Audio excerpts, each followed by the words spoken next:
So, in the last lecture, we started with the topic plastics, and we learned about two types of plastics, that is thermoplastic and thermosetting plastics. And then we looked into some of the properties that make plastic as a material of choice.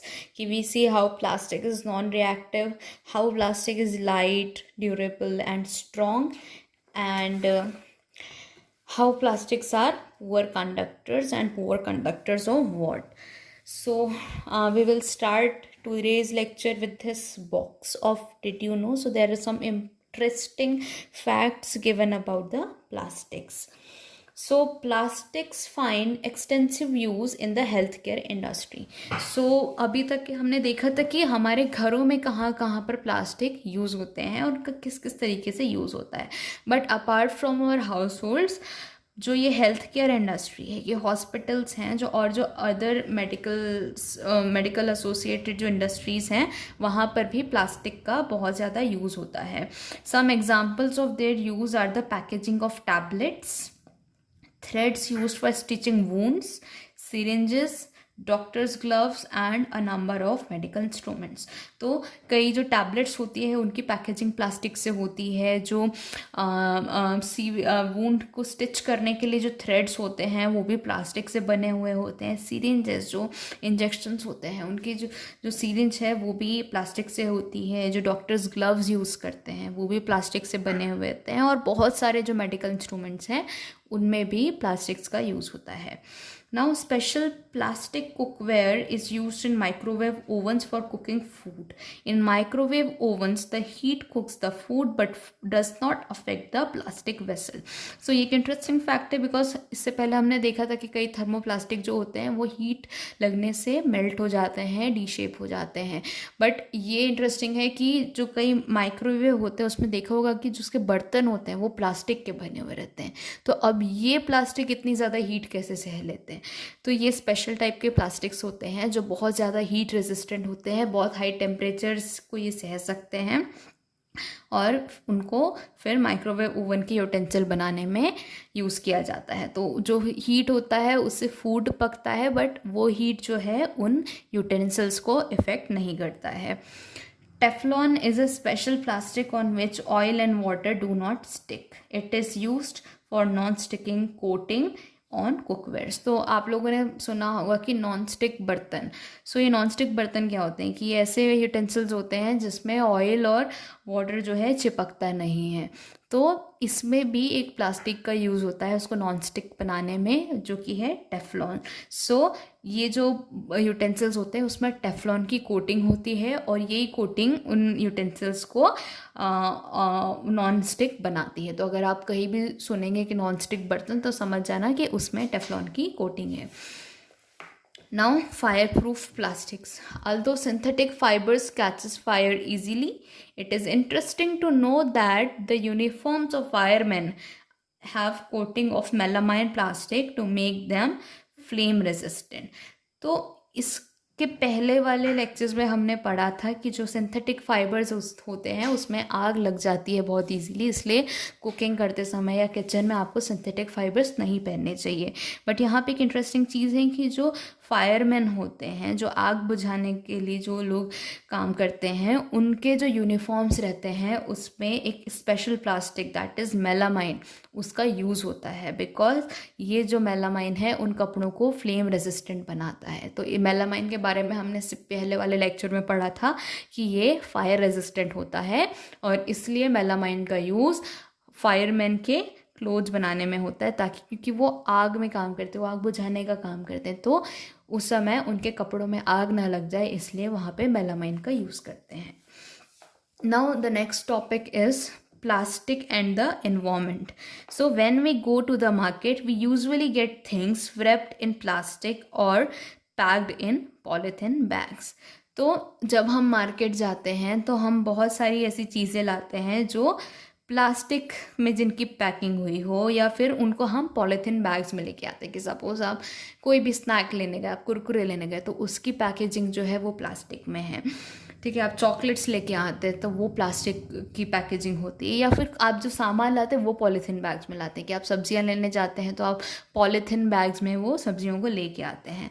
So that is one reason why plastic waste keep getting accumulated in our homes. तो आप घर में देखोगे कि आपके घर में कितनी सारी प्लास्टिक की झिल्लियाँ हैं, पॉलीथीन बैग्स हैं, और ये जो पैकेजिंग के जो सामान है वो है, क्योंकि मार्केट में इतनी सारी चीज़ें हैं जो प्लास्टिक पैकेजिंग में आती है, और यही चीज़ें फिर हमारे घरों तक भी आती है जब हम मार्केट से सामान लेके लौटते हैं. तो ultimately plastic finds its way to the garbage.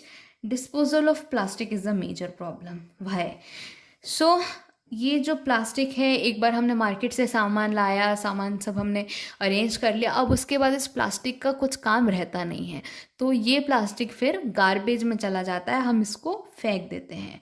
But plastic को डिस्पोज करना, प्लास्टिक को प्रॉपरली डिस्पोज करना अभी at present time it is a very big challenge. आपने बहुत ज़्यादा अपने टेलीविज़न में, न्यूज़ में, या बहुत सारी कैंपेन्स में सुना होगा कि स्टॉप यूजिंग प्लास्टिक पैकेजिंग. क्यों? बिकॉज प्लास्टिक को डिस्पोज करना बहुत डिफ़िकल्ट होता है. अब हम ये पढ़ेंगे कि ये डिफ़िकल्ट क्यों होता है. A material which gets decomposed through natural processes such as by action of bacteria is called biodegradable. So एक कोई भी ऐसा मटेरियल जो नेचुरल प्रोसेस से या फिर नेचुरल ऑर्गेनिजम्स के यूज से इजीली डिकम्पोज हो जाता है, उसको हम बायोडिग्रेडेबल बोलते हैं. बायो, इसमें दो वर्ड्स हैं, bio and degradable. So degradable मतलब जो इजीली डिग्रेड हो जाए, और किसके through? Bio means natural. So ऐसे मटेरियल जो बहुत इजीली डिकम्पोज हो जाते हैं थ्रू नेचुरल प्रोसेसेस, तो उनको हम बायोडिग्रेडेबल मटेरियल्स बोलते हैं. A material which is not easily decomposed by natural processes is termed as non-biodegradable. So इसका अपोजिट होता है, बायोडिग्रेडेबल का अपोजिट होता है नॉन बायोडिग्रेडेबल, के ऐसे मटेरियल्स जो नेचुरल प्रोसेसेस से डिकम्पोज नहीं होते हैं, उनको हम बोलते हैं नॉन बायोडिग्रेडेबल. ओके, तो अब हम कुछ एग्जाम्पल्स देखेंगे बायोडिग्रेडेबल एंड नॉन बायोडिग्रेडेबल के.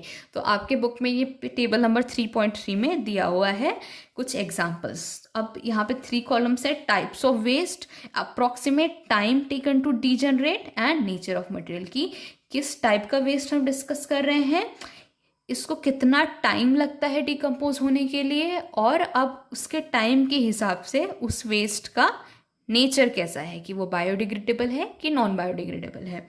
तो सबसे पहले है peels of vegetables and fruits left over food stuff, की जो आपके फ्रूट और वेजिटेबल के छिलके होते हैं, या फिर जो घर का बचा हुआ पुराना खाना है, तो इसको अप्रॉक्सीमेटली 1 to 2 वीक्स लगते हैं डिकम्पोज होने के लिए, और ये बायोडिग्रेडेबल है, कि ये नेचुरली अपने आप 1 से 2 वीक में डिकम्पोज हो जाएगा. Next is paper, 10 to 30 days, biodegradable, कि इसको ये 10 से 30 डेज के बीच में अपने आप नेचुरल प्रोसेस से डिकम्पोज हो जाएगा. कॉटन क्लॉथ 2 to 5 months, 2 से 5 महीने लगते हैं इसको डिकम्पोज होने में, और ये भी बायोडिग्रेडेबल है. वुड 10 to 15 years, बायोडिग्रेडेबल, 10 से 15 साल में ये भी नेचुरल प्रोसेसेस और बैक्टीरियाज के एक्शन से डिकम्पोज हो जाएगा. That's why it is biodegradable. Woollen clothes about a year, इसको अप्रॉक्सीमेटली 1 साल लगेगा बायोडिग्रेड होने में. Tin, aluminium and other metal cans 100 to 500 years. It is a long time. 100 से 500 ईयर्स लगते हैं tin, aluminium and other metal cans को decompose होने में, और ये बहुत लंबा समय है, इसलिए these are non biodegradable. Plastic bags several years, non biodegradable. Generally जो प्लास्टिक बैग्स होते हैं, इनको ये जो बैक्टीरियाज और जो दूसरे माइक्रो ऑर्गेनिजम्स हैं, ये डिकम्पोज नहीं कर पाते हैं प्लास्टिक से बनी हुई चीज़ों को. That's why they are non biodegradable. So these were some of the examples of degradable and biodegradable and non-biodegradable substances. Now, since plastic takes several years to decompose, it is not environment friendly, it causes environmental pollution.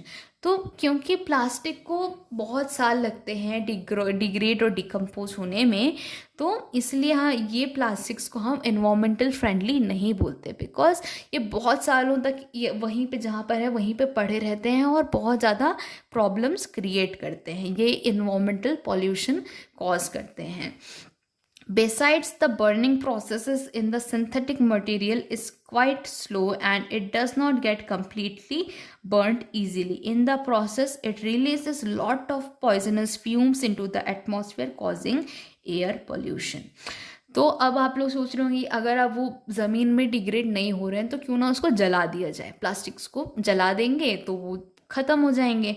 But इनको जलाना भी easy नहीं होता है ये plastics को, क्योंकि ये बहुत धीमे धीमे, क्योंकि बहुत ज़्यादा सिंथेटिक मटेरियल यूज़ होते हैं इनको बनाने के लिए, तो ये बहुत धीरे धीरे बर्न होते हैं और इसका जो बर्निंग प्रोसेस होता है उसमें बहुत सारी पॉइजनस फ्यूम्स निकलती हैं, बहुत सारी टॉक्सिक गैसेस निकलती है जो कि हमारे हेल्थ के लिए भी अच्छी नहीं है और जो दूसरे ऑर्गेनिजम्स हैं उनके हेल्थ के लिए भी ये फ्यूम्स अच्छी नहीं होती है। And these fumes and toxic gases causes a lot of air pollution. इसलिए ओवरऑल देखा जाए तो plastic is not environment friendly.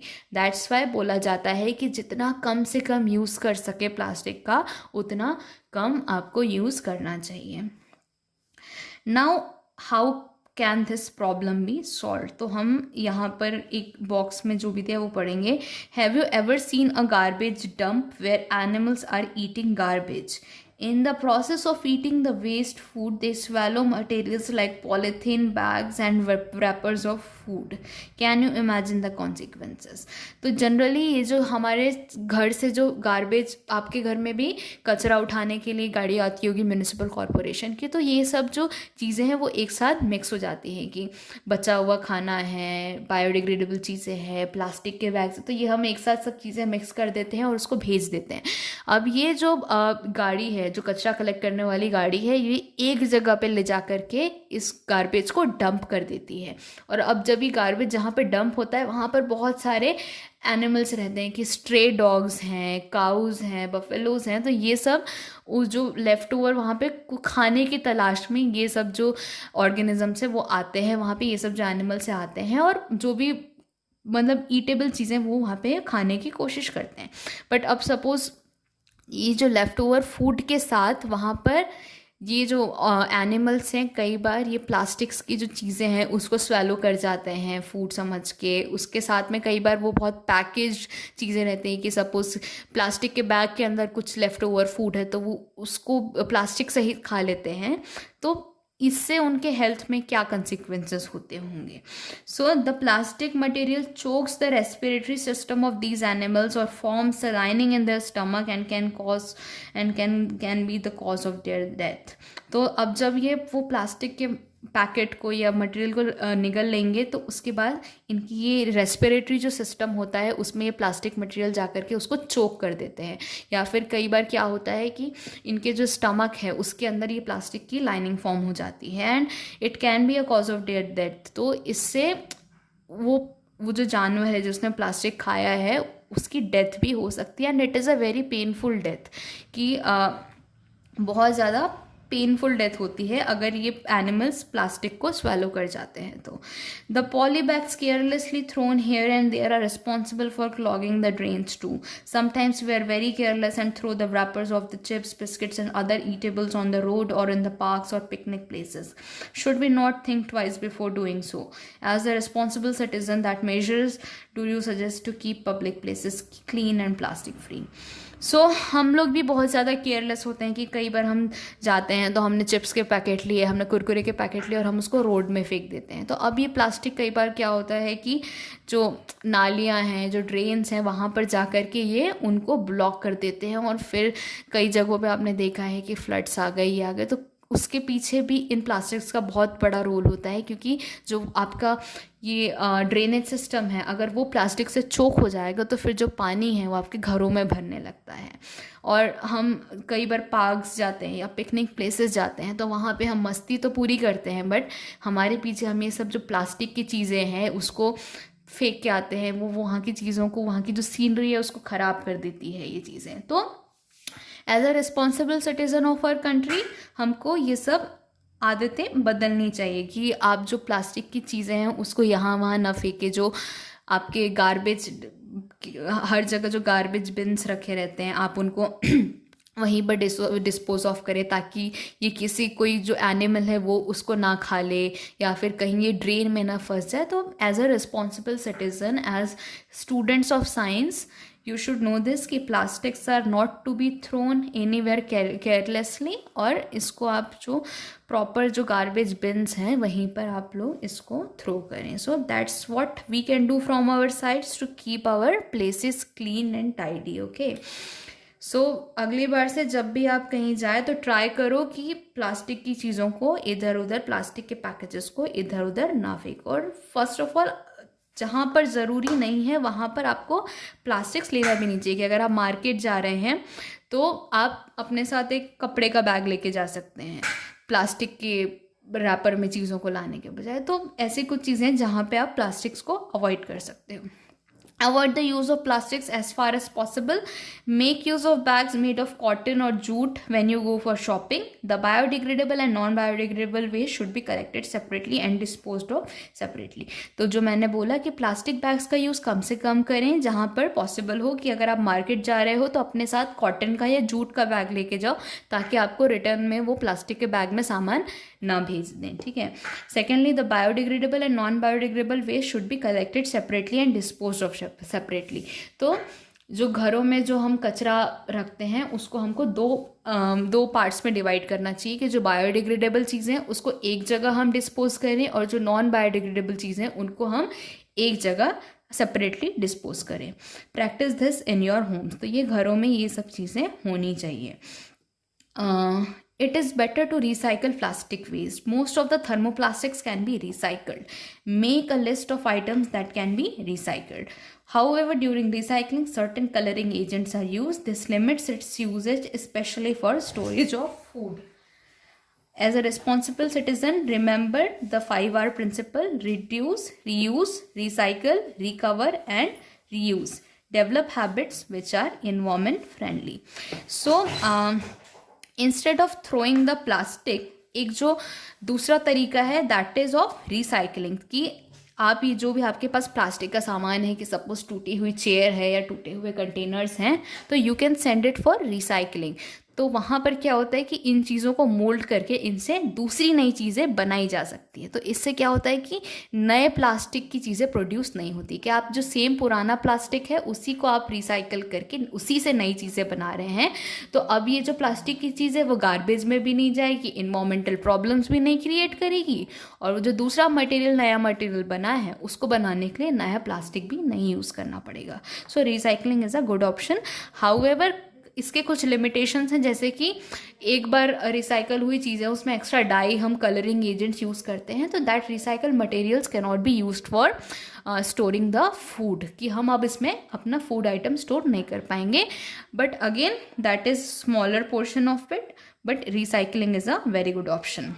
Now as a responsible citizen, remember the 5 R's, कि 5 R आपको याद रखने हैं। रिड्यूस, कम से कम प्लास्टिक का यूज़ करो, जहाँ पर पॉसिबल है वहाँ पर प्लास्टिक का यूज़ अवॉइड करो। रीयूज़, जो चीज़ें वापस से यूज़ हो सकती है उसको वापस से यूज़ करो, दैट इज़ रीयूज़। की एक प्लास्टिक का बैग है उसको आप फिर से यूज़ कर सकते हो, तो दैट इज़ रीयूज़। रिसाइकल, अगर कोई चीज़ रिसाइकल की जा सकती है, अगर टूटी चेयर है तो आप उसको रिसाइकलिंग के लिए दे दो ताकि उससे नई चीज़ें बन सकें।